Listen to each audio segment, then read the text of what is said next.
We have a lot to cover in this video, so let's just jump right into it. In this video, I'm going to talk about 5 ways to make more money with your music on YouTube. Number 1, double posting. This is a big one because when you release music, let's say on DistroKid, for example, there's a bunch of stores, Apple Music, Rdio, Deezer, Tidal, etc. And one of them is YouTube Music. Think of YouTube Music as another streaming service like Spotify, for example. And what happens is YouTube automatically auto-generates a video of your music.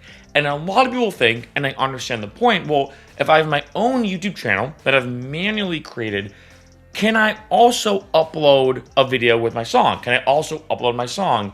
Even if it's like, say, a visualizer or a static image or whatever, the answer is yes. Not only can you, but you absolutely should. You're not gonna get any issues. And I wanna say this because a lot of people, and I understand this point, say, shoot, Mark, well, YouTube already auto-generated a video of my song when I release it on DistroKid or CD Baby or TuneCore or whatever. I don't wanna upload my own video and have it be my song and there be some confliction. I get maybe something happening to my channel.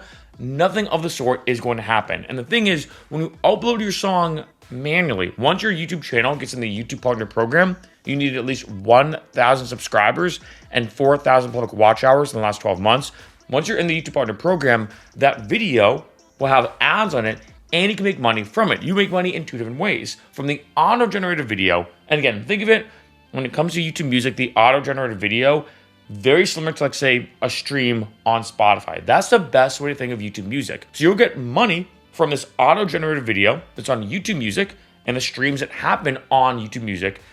And then you'll also get money from the ads being placed on your YouTube video, even if it's just your artwork or a visualizer and it's just a song playing, you make money in both ways. And when it comes to maximizing the earnings from your music, I find mainly there's 2 strategies. 1, make sure music is everywhere in as many places as possible. This is why I just said, in addition to the auto-generated videos on YouTube, manually upload your videos. And the second thing is making sure that you're collecting all the necessary royalties from all the places that your music is being played and being performed, which is why I mentioned Song Trust in so many videos. And I will be talking about Song Trust a bit later in this video, as I find it's something that a lot of musicians overlook. And like I will talk about later on, you are literally leaving money on the table when you're not collecting royalties from all the different places your music is being played and being performed. Number 2, SEO. Now, this is a way to get more views on your videos on YouTube. And as you can imagine, the more views you get, the more money you make. Very, very seamless, very straightforward as that. Now, this is something that I could do an hour-long video about SEO. So in this video, I am going to script the service. I do have a video listed below in the description, all about my best tips when it comes to YouTube SEO, specifically for musicians. But here's what I'm going to say is this. The more information you can give YouTube about what your video is about, the better off you're going to do. So for example, let's say you upload a song, and to pick a specific genre, let's say it's a tech house song when it comes to electronic music. In the description of the video, I would put what's called keywords. Try to write maybe a little paragraph about what your video is about that gives YouTube more information. So what you might write is, this new song, let's say it's called, I don't know, Drop the Bass, pretty cliche when it comes to EDM, but Drop the Bass. I'd put, this new tech house song, Drop the Bass, features X, Y, and Z. I made this in Ableton. I'm an electronic music producer. This is EDM music. These are all these different keywords you can mention. And this is just one aspect of SEO I do want to mention. But one thing I'd say is try to give it as much information, because what YouTube will do is scan what you say and say, oh, well, they mentioned tech house song, tech house music, electronic music, EDM music, which is a side note. I know it seems redundant. It's kind of like saying ATM machine, right?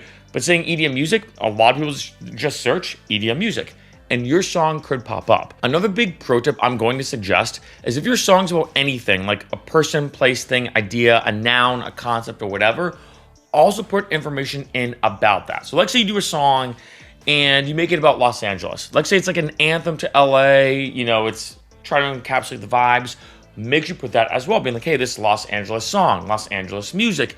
I made this song when I moved to Los Angeles, because there are a lot of people, and this has happened with my music a lot, and I've talked about this in a lot of videos, that I make a lot of songs about a lot of different things, places I've gone to, experience I've had, and more. And there's some people who might actually Google or go on YouTube, moving to LA, living in LA, your song could pop up and you're like, hey, this is a music representation of my experience of moving to Los Angeles. Try to think of, okay, what are the things I can mention that people might search for, and as a result, they might find my video, like Tech House Song, Tech House Mix, Tech House Playlist. Just using these as examples, these are the kind of things that people are already searching for, and your video, in this case your music, could pop up and they'll listen to it. Number 3, user-generated content or UGC. What I mean by this is basically making YouTube videos, maybe some tutorials, maybe how-tos, maybe, things that are going on in your life, vlogs, touring stuff, whatever you want to do. Now, I will say this. I've done a lot of videos about YouTube and music because for me, I'm both a musician, of course, but I'm also a full-time YouTuber. I do both. And one thing I want to say is this. For me personally, have 4 different YouTube channels in case you didn't know. So one thing I do want to mention is there is something to be said that every video you post on YouTube does in some way have to relate to your brand or your music when it comes to your channel. I have to mention that because let's say you're someone who's a gardener and let's say you love making gardening videos. Well, gardening videos and you posting your music on the same channel seems kind of random. From my perspective, it doesn't really work, and I'd almost have 2 separate YouTube channels. So on this point, on point number 3, you do want to be careful where branding is important. For example, to go more deep into the gardening example, let's say you make meditative music, let's say you make new age music, and part of your brand is someone who, let's say, makes a lot of meditative, new age soundscapes music, very relaxing music, and you kind of combine this whole holistic approach to your channel of making relaxing music. We'll also talk about meditation, also talking about gardening and eating healthy and a lot more. Now that actually does work as a brand. So it does depend upon how you approach this. This is why a lot of artists are making tons of YouTube videos, even TikTok videos, Instagram Reels, and a lot more. And YouTube is an amazing platform to make long format content. So like I said, as long as it relates to your brand, I would highly suggest posting a lot of content. This is also a way for you to get into the YouTube Partner Program faster, getting those 1,000 subscribers, 4,000 public watch hours in the last 12 months. Because let's say if you make a lot of Ableton tutorials, let's say if you make a lot of vlogs, let's say you just make a lot of content about your specific brand and everything relates to your brand, those videos can get a lot more views, get a lot more subscribers, and more. These videos can be very helpful to grow your YouTube channel and of course, promote and increase the views and listens on your music. Number 4, live streams. Now, I feel like live streams aren't really as popular on YouTube as they should be, in my opinion. Like a lot of people go live on TikTok, Instagram, Twitch, of course.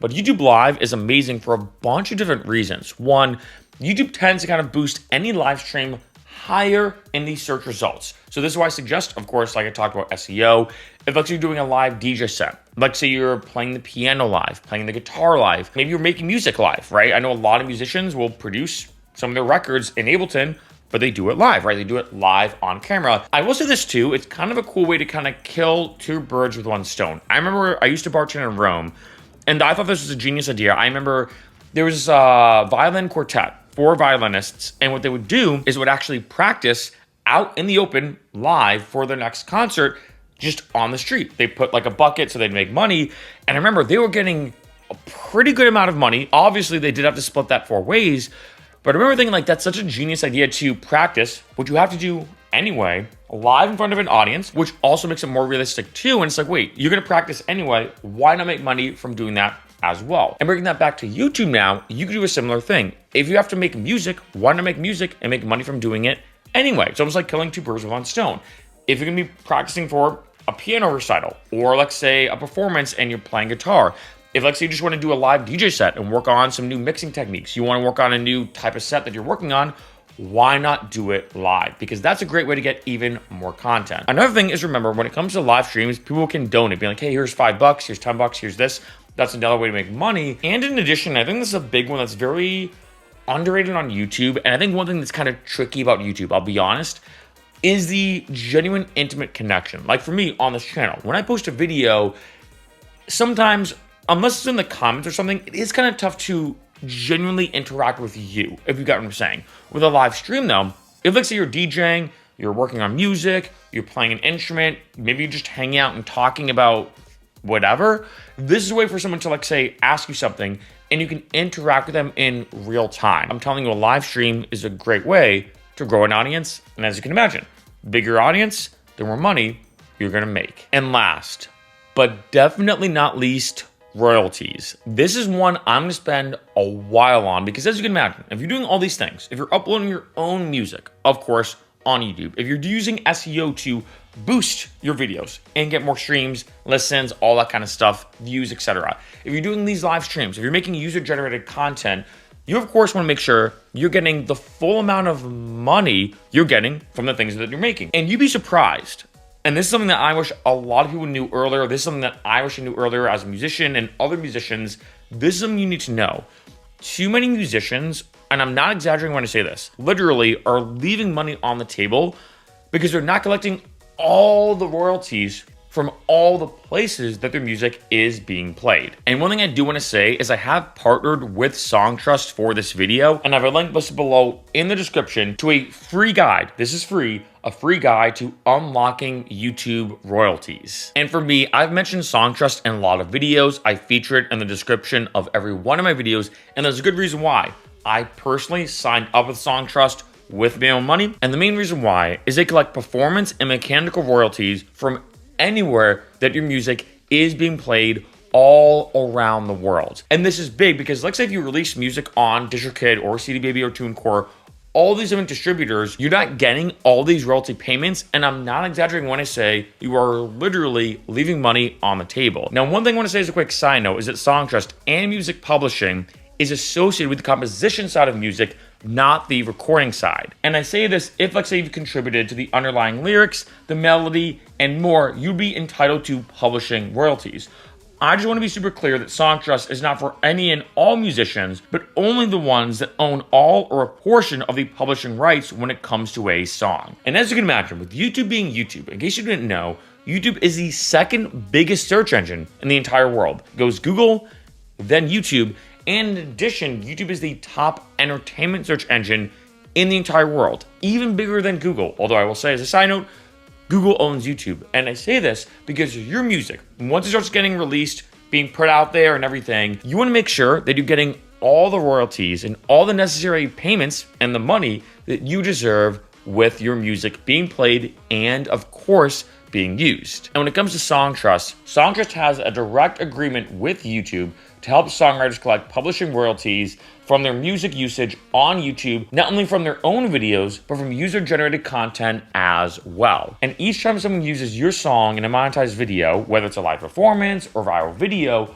with your track as the background music, you earn publishing royalties as a rights holder of that song. These royalties come from the video's ad revenue. And the main way this works is something called YouTube Content ID. Now, I've done a good amount of videos about YouTube Content ID, and I'll be honest, there's good and bad parts of it, right? In general, nothing's ever completely perfect. But one thing I'll say is this: when it comes to YouTube Content ID and the way Songtrust works with YouTube Content ID, any single time your song, once you sign up with Songtrust, start putting your songs on there and everything, any single time, like say another YouTuber or another YouTube video uses your music, you make money from it. And I've gotten a lot of comments about YouTube Content ID in the past. Because like I said, there are pros and cons to it. And one thing I don't like with, like say, a lot of other distributors or platforms is you have to spend money to make money, in the sense that, let's say if you do want to sign up with YouTube Content ID, a lot of other organizations charge you, like say, a fee for every song or whatever. And there's a good to fair chance you're actually gonna lose money or be in the red.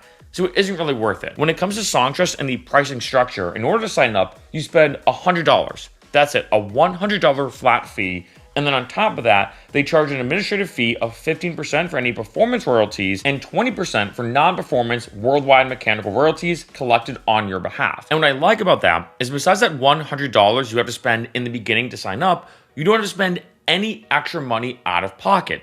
Any money, like I said, that you're going to make, they just take a bit of a cut of that. And this makes Content ID extremely worth it through Songtrust as a way for you to make more money on YouTube. And the way it works is, whenever you add a new song into Songtrust with an ISRC, Songtrust automatically sends your song metadata to YouTube's Content ID system, and you receive earned royalties along with the rest of your royalty payments during quarterly distributions. And I say this because your distributor isn't always collecting recording and publishing royalties when it comes to YouTube. And I know I'm spending a bit of time on this. I will say this can get way more technical than you think. So I am scraping the surface here regarding mechanical royalties, performance rights organizations, and more.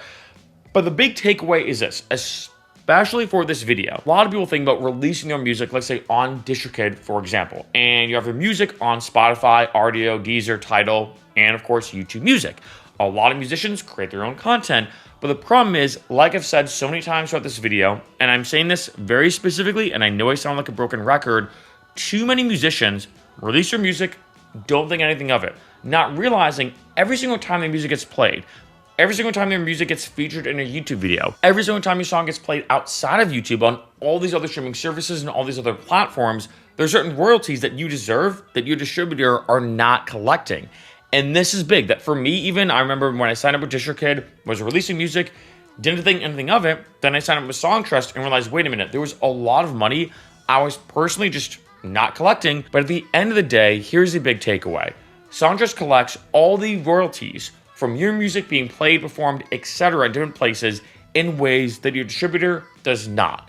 And especially with YouTube being a powerhouse of a platform, there's a reason why I've done so many videos about YouTube on this channel. I mean, hey, you're watching this video on YouTube, and because there's so many different ways to make money on YouTube with your music and so many different avenues and so many different aspects to music being used and performed and streamed on YouTube, Songtrust makes sure that you don't leave any money on the table and that you get the money that you rightfully deserve, which equals more money in your pocket.